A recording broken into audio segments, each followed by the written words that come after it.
juga yang terhormat pula Ibu Halimati Wasna MPD selaku pengajar praktek saya. Dalam kesempatan kali ini saya akan mewawancarai kepala sekolah saya di sekolah SMA Kesehatan dalam pengambilan keputusan dilematika atau rujukan orang.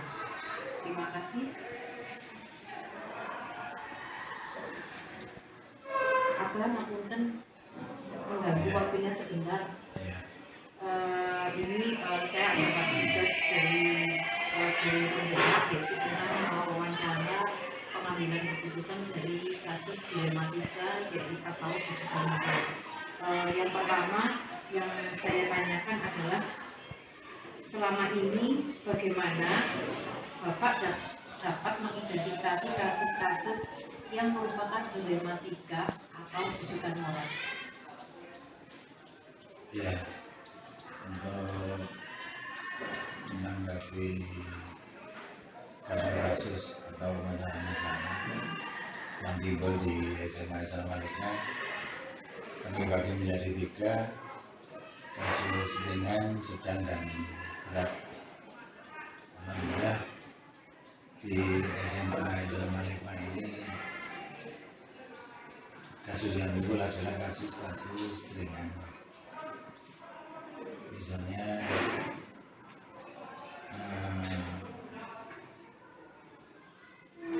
di kesiswaan itu ada keterlambatan murid, kemudian di kantor ada keterlambatan pegawai,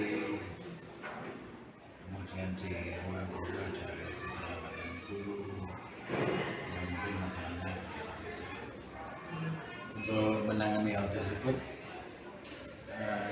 karena sifatnya personal, maka langsung kita menemui dan memanggil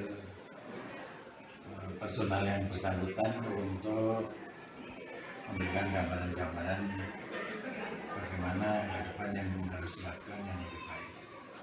Karena bagaimanapun juga saling keterkaitan antara kedisiplinan siswa, karyawan, dan guru.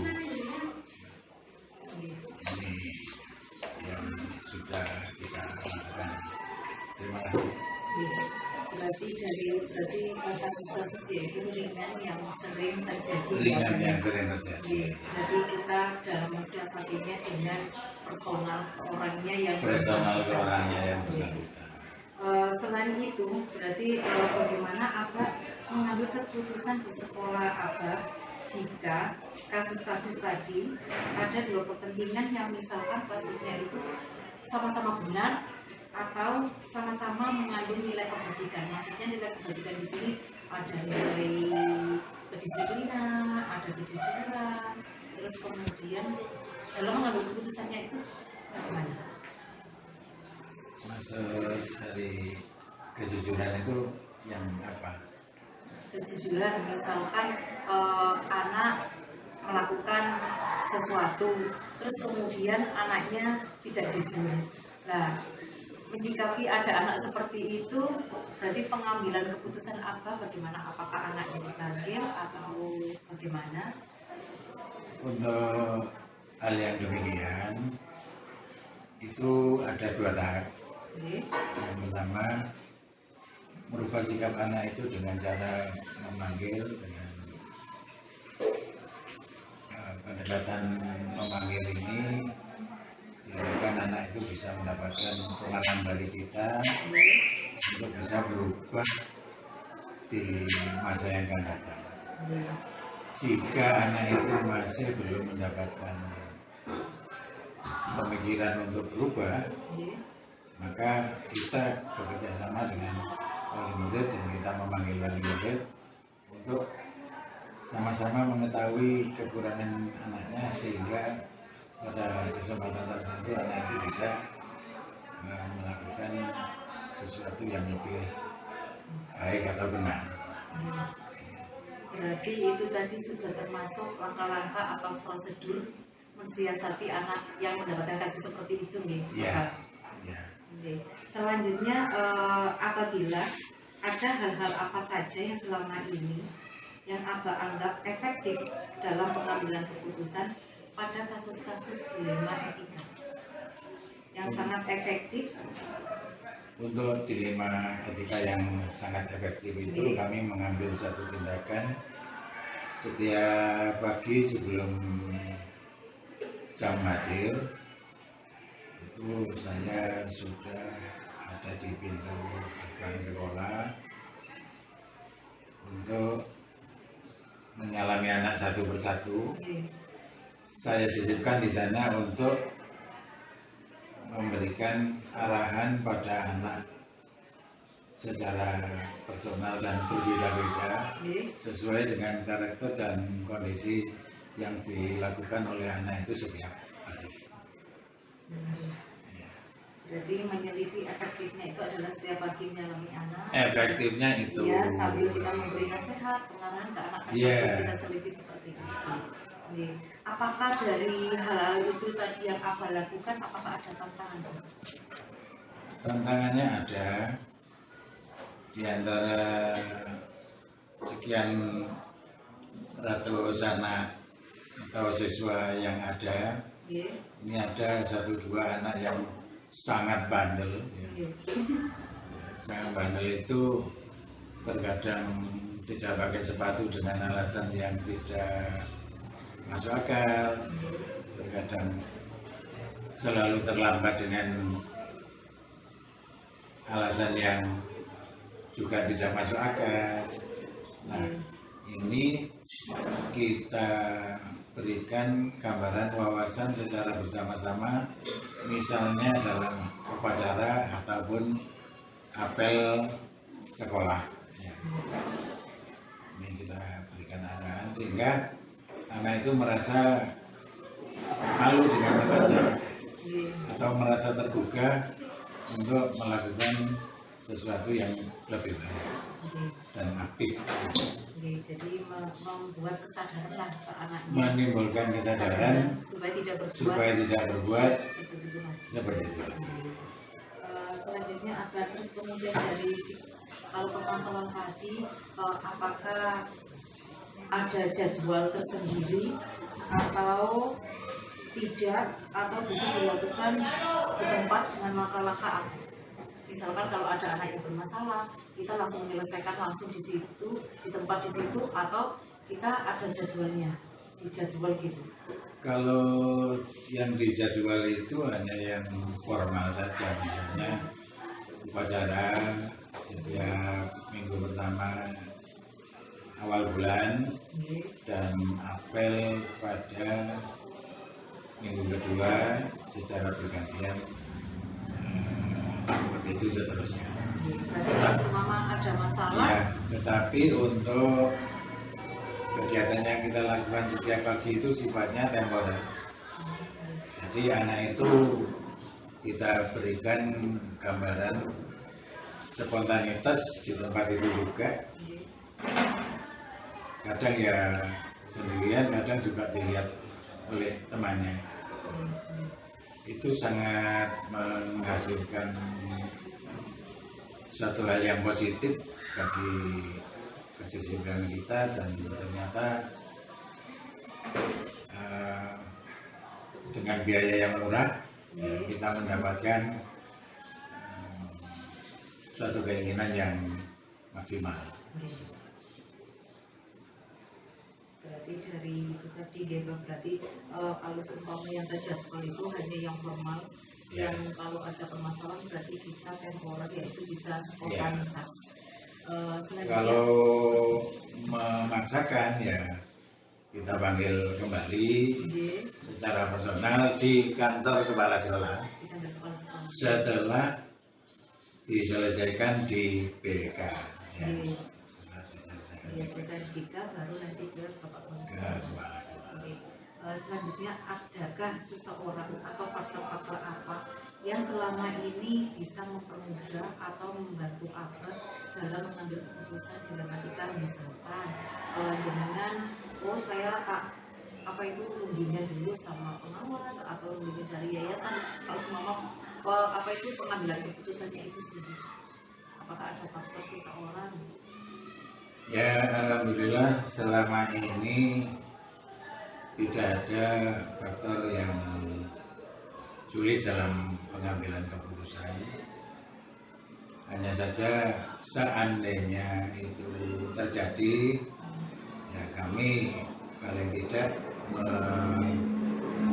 musyawarah lebih dahulu dengan para wakil-wakil kami, ya, para wakil-wakil kami dulu, sehingga kita harapkan bisa melahirkan suatu jalan yang lebih baik, melahirkan suatu jalan yang lebih baik untuk menyelesaikan problem solving yang terjadi, ya. Itu saja. Dari semua hal yang jenengan sampaikan tadi, pembelajaran yang dapat Abah petik dari pengalaman Abah selama mengambil keputusan dilematika itu apa? Ternyata anak didik kita ini semakin aktif, ya, semakin aktif, gurunya pun juga semakin aktif pula, sekaligus karyawannya yang biasanya datangnya siang juga bisa datang pagi. Jadi sudah terimbas secara langsung, ya. Langsung. Jadi approach yang kita laksanakan ini atau pendekatan yang kita laksanakan ini bersifat personal approach, ya, bersifat perorangan. Terima kasih Abah. Ya. Atas waktunya cukup sampai sini Sama-sama. wawancaranya. Sama-sama. Nanti kurang lebihnya saya mohon maaf Abah, soalnya mengganggu waktunya. Terima kasih juga. Ya. Assalamualaikum warahmatullahi wabarakatuh. Waalaikumsalam.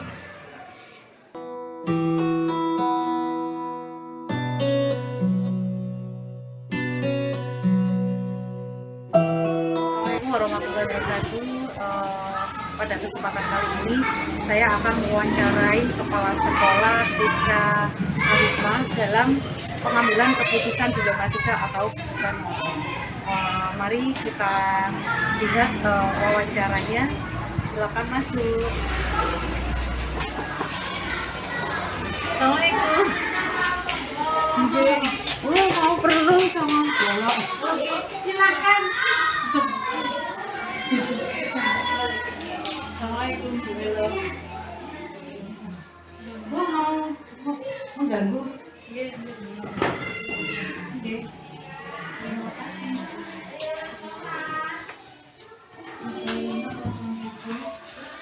Ini Bu, saya kan dapat tugas dari guru penggerak. Ini suruh mewawancarai kepala sekolah tentang pengambilan keputusan tentang kasus dilematika atau bujukan moral. Apakah ada waktu Bu? Ada, selalu ada buat jenengan. Terima kasih Bu Ella.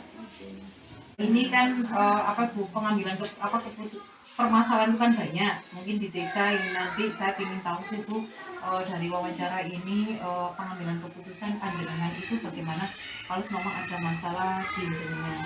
Yang pertama ya Bu, selama ini bagaimana Ibu dapat mengidentifikasi kasus-kasus yang merupakan dilema etika atau bujukan moral? Oke. Ini pengalaman saya ketika di sini di lembaga ini. Ya. Yang pertama saat ini penerimaan siswa baru. Di TK itu ada wali murid yang datang mendaftarkan anaknya. Tapi ibunya itu tidak menceritakan tidak ada anaknya di sini. Tentang keterlambatan belajar. Jadi tidak cerita ke saya. Terus ada juga tentang cacat fisik. Mungkin cacat fisik ini bukan sedikit ya. Dia khawatir dapat bullying dari teman-teman yang lainnya karena cacat fisik. Jadi ya, ibunya berusaha menutupi anaknya. Ya. Setelah itu kami karena belum cerita kami mengalami kendala itu saat gurunya mengajar, anaknya ternyata terlambat bicara. Kami manggil orang tuanya, saya panggil. Sebelum saya panggil itu kami musyawarah dengan ibu. Ya. Ya, oh berarti identifikasinya, oh berarti di awal itu orang tuanya menyembunyikan ya Bu ya. Berarti tidak cerita sesungguhnya, oh anak ini seperti ini. Jadi kan tidak tahu kondisinya si anak. Jadi baru tahu itu setelah belajarnya di TK ini. Ya.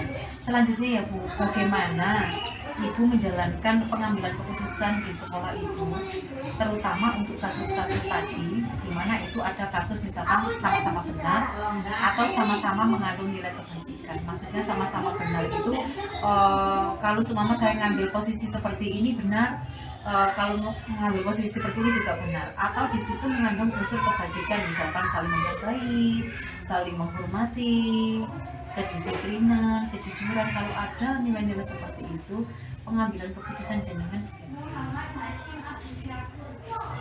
Keputusan yang saya ambil kembali kepada pendidikan itu sendiri, bahwa semua anak wajib dan berhak mendapatkan layanan pendidikan yang layak dan sama. Itu keputusannya. Terus di sisi lainnya, orang tua itu kan pertama menutupi tadi. menutupi tadi seperti masalah tadi. Kan Orang maksudnya tuanya kan juga- mungkin orang tuanya maksudnya baik menutupi supaya anaknya bisa sekolah kan Bu ya. Jadi orang tuanya itu yakin kalau anak saya ini walaupun keterlambatan bicara pasti bisa diarahkan dan dibimbing oleh guru sendiri. Oh, berarti seperti itu ya Bu ya. Terus kemudian apakah ada langkah-langkah atau prosedur apa yang bisa Ibu lakukan selama ini dalam menanggapi permasalahan tadi? Langkah-langkahnya Yang pertama, langkah sekolah yang dibuat ini untuk orang tua muridnya, dengan gurunya juga. Kami musyawarah dan memberitahukan kepada gurunya. Nah ini nanti lihat perkembangan 1 bulan, 2 bulan, sampai 3 bulan. sampai 3 bulan. Oh, berarti berjenjang ya Bu ya. Berarti bertahap lah. Oh ada kita musyawarah dulu, terus habis itu kita ambil langkah. Terus apa itu langkah selanjutnya bertahap sampai dia bisa menemukan pengambilan keputusannya benar. Terus apakah ada hal-hal apa saja yang selama ini Ibu anggap efektif dalam pengambilan keputusan kasus-kasus tadi? Kembali pada pertanyaan yang kedua tadi, walaupun banyak kasus yang kami ketahui, yang saya ketahui, yang pertama itu tadi keterlambatan bicara, itu kembalinya yaitu tetap walaupun anaknya lambat bicara, itu dia tetap berhak belajar di sini. Tapi saya juga membicarakan kepada orang tuanya bahwa di guru kami ini tidak ada guru yang memiliki kebutuhan khusus untuk anak tersebut. Tapi orang tuanya tetap yakin. Iya, berarti tetap yakin pasti bisa. Nah, berarti juga gurunya sini berarti mengupayakan anak itu juga bisa berbicara, itu adalah yang efektif ya Bu ya. Kan harusnya memang anak tersebut di lembaga yang berkebutuhan. Betul, yang kebutuhan khusus, tapi kan mungkin faktor biaya, faktor lain-lain ya kan Bu ya. Yang lainnya itu untuk jarak mungkin di sini jauh. Sekolah kebutuhan khusus Kebutuhan khusus jauh. Makanya dengan kita ke sekolah sini kemungkinan dengan apa Bu, dengan keyakinan orang tuanya mungkin nanti anaknya bisa berbicara. Terus apakah ada hal apa saja Bu? Apakah ada tantangan Bu dalam pengambilan keputusan anak seperti tadi Bu? Mungkin tantangannya itu apa Bu menghadapi permasalahan tadi? Tantangannya ini bukan sekolah yang berkebutuhan khusus Bu. Iya. Ini sekolah umum. Iya. Terus di bawah naungan yayasan juga. Yayasan juga. Ya itu adalah merupakan tantangan jenengan ya Bu. Berarti bagaimana anak ini berupaya supaya berbicara padahal kita sekolahnya bukan berkebutuhan khusus. Tapi sekolah umum. Sekolah umum. Nah, betul Bu. Terus kemudian apakah terjadwal Bu dalam penyelesaian kasus dilema etika seperti itu tadi? Apakah langsung kita tindak di tempat Bu? langsung spontanitas. Biasanya yang kami lakukan spontan pertama. Spontan gitu. Spontan. Terus dilakukan pendekatan. Oh, pendekatan. Oh, berarti selain spontan juga pendekatan. Terus adakah seseorang atau faktor-faktor lain yang bisa mempermudah atau membantu pengambilan keputusan panjenengan? Ada, pasti ada. Caranya Seluruh Dewan Guru ya. orang tua dan anak tersebut, anak sendiri itu Ya, masuk. tuanya juga, terus orang tua dan anak. Oh, berarti semua ya Bu ya, ada komponen gitu, berarti saling keterkaitan bisa membantu mengambil keputusan kan.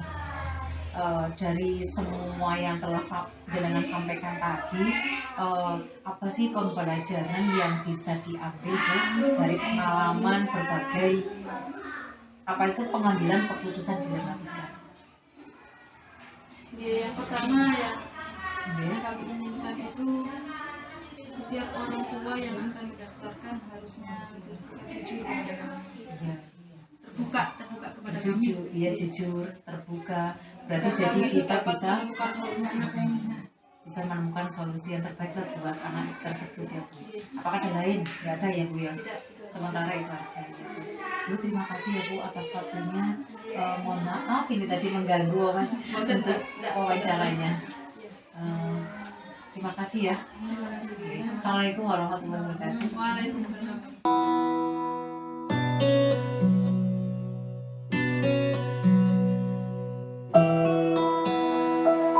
Warahmatullahi wabarakatuh. Pada kesempatan kali ini saya akan mewawancarai Kepala Sekolah MTS Al-Hikmah dalam pengambilan keputusan suatu masalah dilematika atau rujukan moral. Mari kita ikuti wawancara kali ini. Assalamualaikum. Waalaikumsalam warahmatullahi wabarakatuh. Ya, Pak dari mana sehat? Alhamdulillah Pak, sehat. Pak, mohon maaf mengganggu waktunya sebentar. Apakah bisa Pak? Alhamdulillah bisa. Soalnya ini saya kan dapat tugas dari guru penggerak saya. Saya harus mewawancarai kepala sekolah mengenai pengambilan keputusan kasus dilematika maupun rujukan moral. Ya, kasus Dilematika maupun rujukan moral. rujukan moral. Jadi nanti dilematika itu maksudnya kasus yang menganggap benar dan benar lawan benar. Ya. Kalau rujukan moral itu benar lawan salah. Oh gitu. Jadi ya nanti prosesnya bagaimana? Oke. Yang pertama ya Pak ya, Oke, Pak. selama ini bagaimana Bapak dapat mengidentifikasi kasus-kasus yang merupakan dilematika atau rujukan moral? Terima kasih Bu Fatia. Oke. Alhamdulillah sesuai janji kemarin hari ini bisa saya temui Oke. walaupun sedikit keterlambatan. Masih ada beberapa hal yang harus saya selesaikan. Untuk menyelesaikan dilematika atau rujukan moral, memang yang pertama harus saya lakukan sebagai pimpinan, ya, itu adalah mengidentifikasi masalah. Mengidentifikasi masalah. Masalah ini kita lihat dalam proporsinya, benar, tepat, atau tidak. Gitu. Berarti langkah awal adalah mengidentifikasinya dengan apakah kasus ini benar atau sudah tepat atau bagaimana. Iya. Supaya kita bisa mengambil suatu keputusan. Suatu keputusan.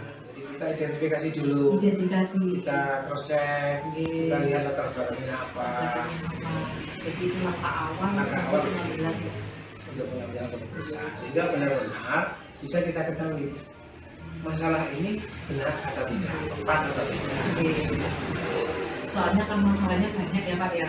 Jadi banyak sekolah ini juga masalahnya mungkin ada yang berat, mungkin ada yang ringan, gitu kan ya. Iya, Jadi sekolah itu kompleks sekali, multi kompleks, mulai dari sarana, kemudian tenaga pendidik, tenaga kependidikan, kemudian lingkungan sosial, manajemen. Jadi harus diidentifikasi. Jadi komplek berarti kita pengidentifikasian itu Iya. juga perlu. Ya, setelah diidentifikasi, baru kita buat skala prioritas. Skala prioritas. Skala prioritas. Mana yang harus didahulukan dan diutamakan, dan mana yang tidak. Ketemu levelnya. Iya. Tidak setelah ketemu permasalahannya, ketemu levelnya. Oh, ini level penting, ini level tidak penting, ini level sangat tidak penting. Jadi tahulah jenjangnya tahap. Tahu jenjangnya. Tentunya yang harus kita lakukan yang penting dulu. Iya. Dan seterusnya ke bawahnya. Selanjutnya kita, kalau selama ini bagaimana Bapak menjalankan pengambilan keputusan di sekolah, terutama untuk kasus-kasus di mana itu ada dua kepentingan, kasusnya itu sama-sama benar atau sama-sama mengandung nilai kebajikan. Maksudnya nilai kebajikan di sini ada yang mengandung unsur kedisiplinan, ada unsur yang menghargai, ada unsur kejujuran. Itu pengambilan keputusannya bagaimana? Kalau ada dua masalah Oke. yang sama-sama penting dan sama-sama benar,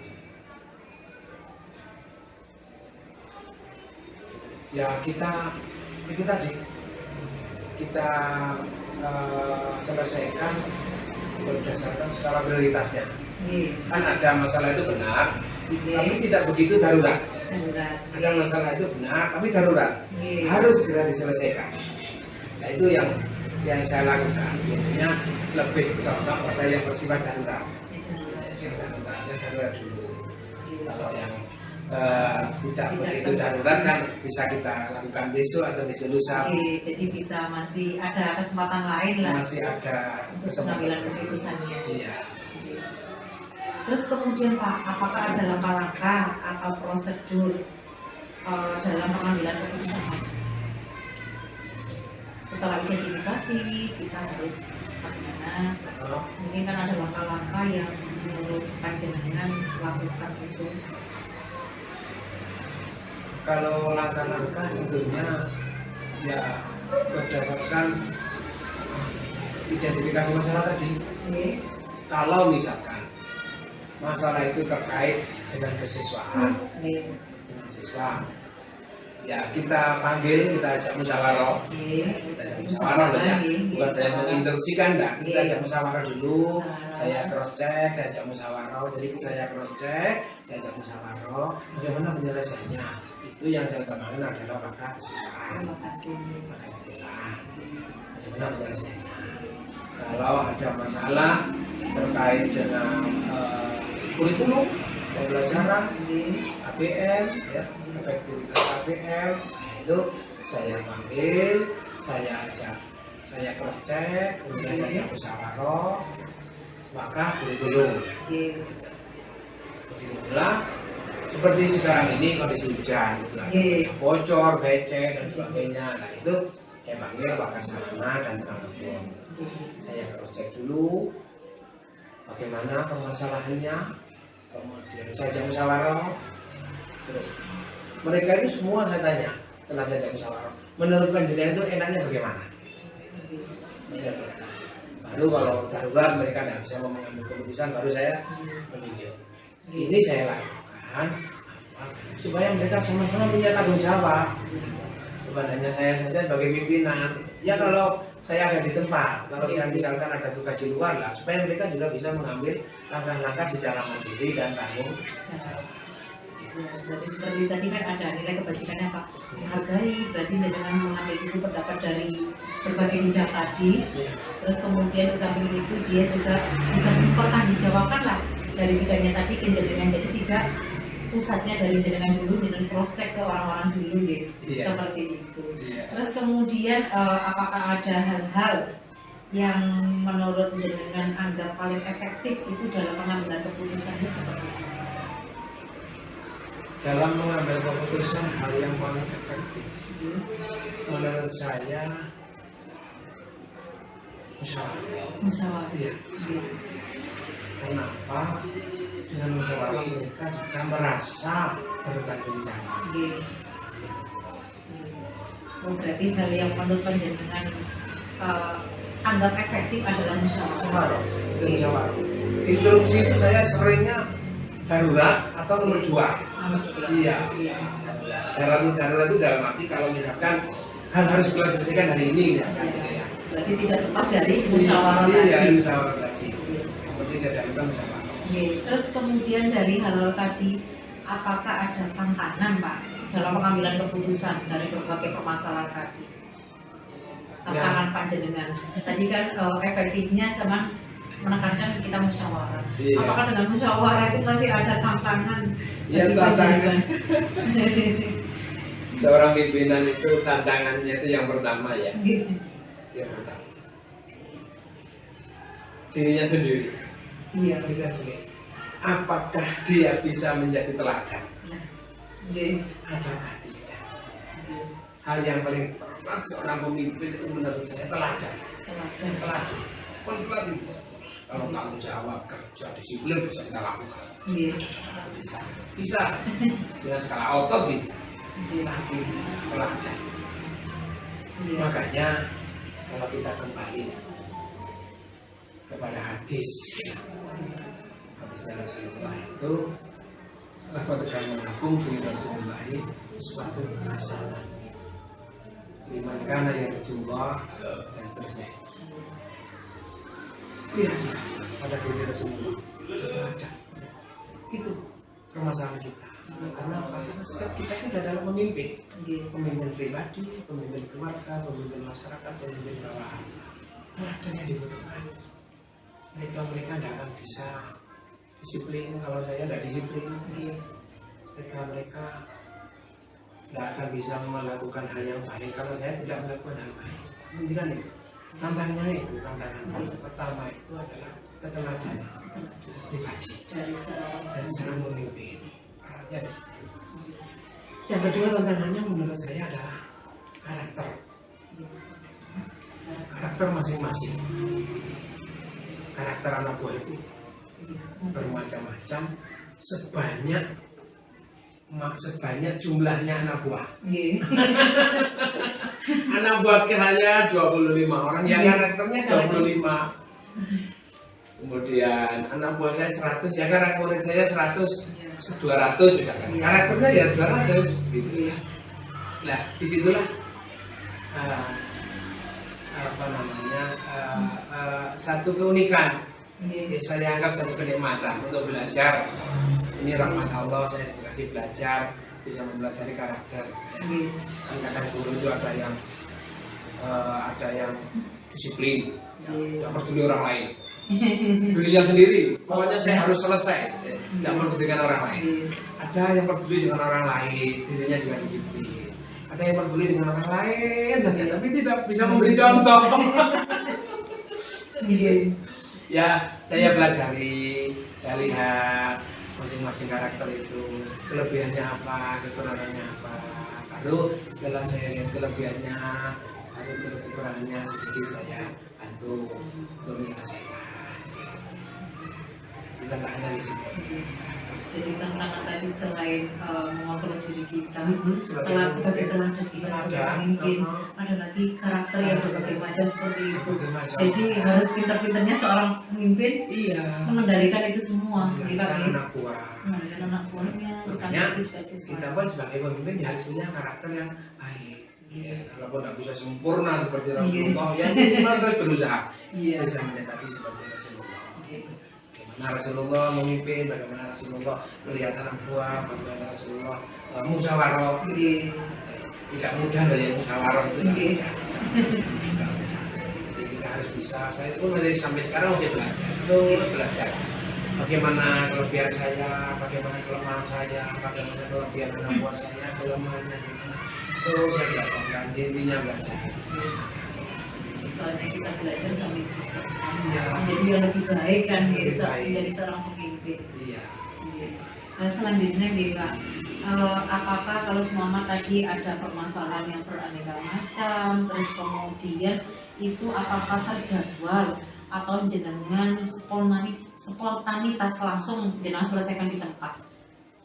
Atau ada jenengan pilah-pilah, oh kalau masalah seperti ini bisa saya jadwalkan dulu. Kalau ada masalah yang darurat kayak jenengan tadi langsung spontanitas di tempat itu langsung jenengan selesaikan. atau Ya, penyelesaiannya ya. penyelesaian? Ya, penyelesaian masalah itu tergantung urgensitas.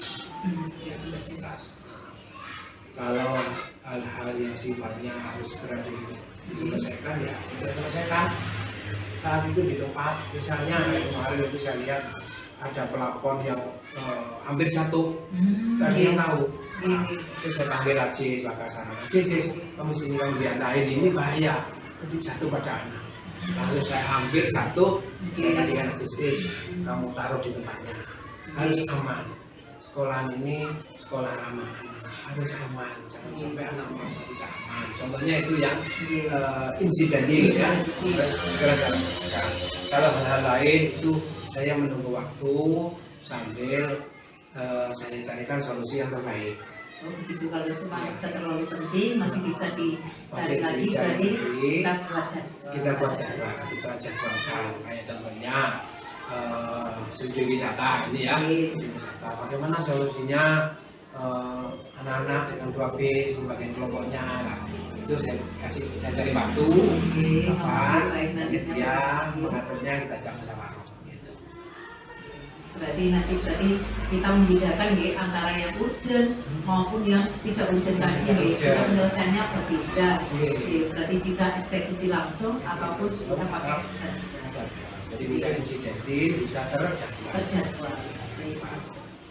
Apakah ada seseorang atau faktor-faktor yang lain yang selama ini bisa mempermudah atau membantu panjenengan dalam pengambilan keputusan dilematika? Ya, ada nih. Ada. Selain panjenengan sendiri, berarti kan ada mungkin panjenengan musyawarah dengan pengawas atau yayasan atau orang-orang yang jenengan anggap lebih jelas ada ya. Yang jelas ada. Iya. Kenapa? Karena saya ini makhluk pribadi, juga makhluk sosial. Iya. Saya tidak bisa menyelesaikan sendiri. Penglihatan saya terbatas, pendengaran saya terbatas, pengalaman saya juga terbatas, pengetahuan saya terbatas. Jadi saya kalau ada masalah-masalah, ya seperti itu tadi, tergantung bidangnya. Kalau masalah siswa, saya ke BK, saya ke Wakasih, saya ke wali kelas. Kalau masalah kurikulum praktiknya ya ke Pak Bus, saya ke operator. Kalau masalah data lengkap, data apapun itu saya ke operator. Misalnya masalahnya apa, kendalanya apa, solusinya apa, bisa enggak? Kalau bisa monggo, kalau bisa enggak bisa tanyakan saya. Kemudian kalau masalah sarana juga begitu, saya koordinasi dengan pakar sarana. Kalau hal-hal yang sifatnya darurat penting gitu ya, itu biasanya saya sekretaris yayasan Haji Soleh yang sifatnya darurat dan rahasia, itu saya biasanya 2 orang ya, Haji Soleh dan operator Pak Dewo. Karena 2 orang ini saya anggap mampu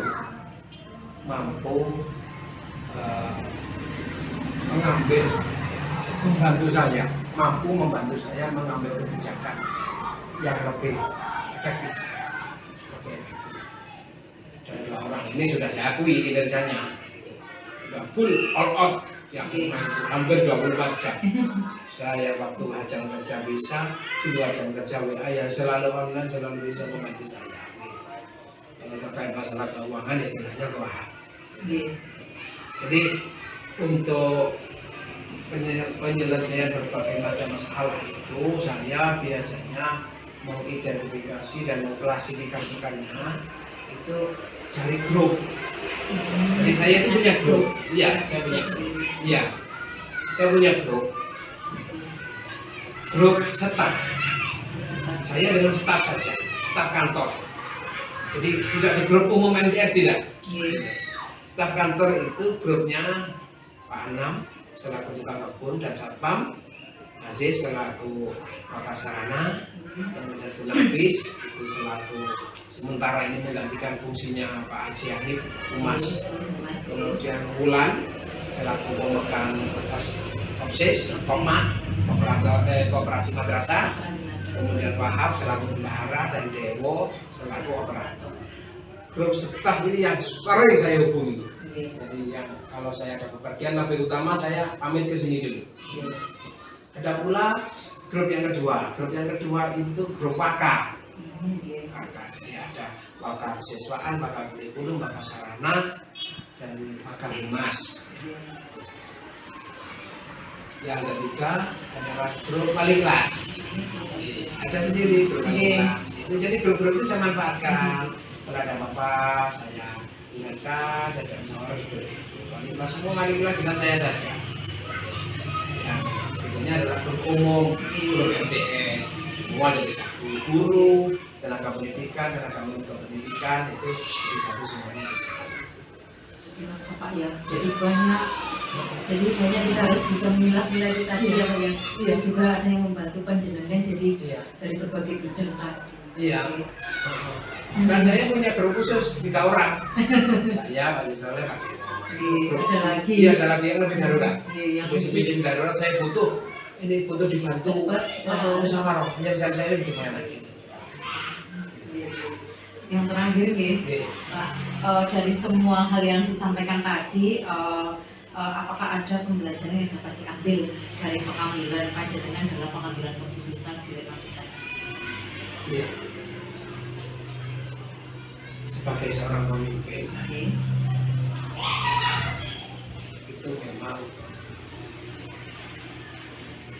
satu ya harus jadi teladan. Baik ucapan, perbuatan, dan akhlak. Ya. Teladan pertama. Yang kedua harus bisa mengakomodir aspirasi orang-orang di sekitarnya dan bawahannya. Kemudian ya tentunya mengakomodir itu adalah termasuk musyawarah. Yang ketiga harus bisa musyawarah. Musyawarah. Ya. Pemimpin itu kan bermacam-macam ya. Ada otoriter, ada kooperatif, gitu.